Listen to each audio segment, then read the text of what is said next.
kutofautisha. Na wanawachuoni wanasema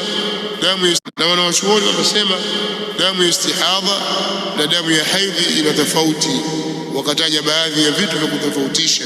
Miongoni mwa hivyo ni rangi. Damu ya haidhi rangi yake ina weusi, lakini damu ya istihadha inakuwa na rangi nyekundu. Hii ni tofauti ya kwanza. Tofauti ya pili, damu ya haidhi katika upande wa harufu, damu ya haidhi ina harufu mbaya, harufu yake ni muntin, lakini damu ya istihadha harufu yake sio muntin, hainuki vibaya. Tofauti ya tatu ni katika upande wa uzito, athukhuna. Damu ya haidhi ni damu ghalidh, nzito, lakini damu ya istihadha ni damu nyepesi.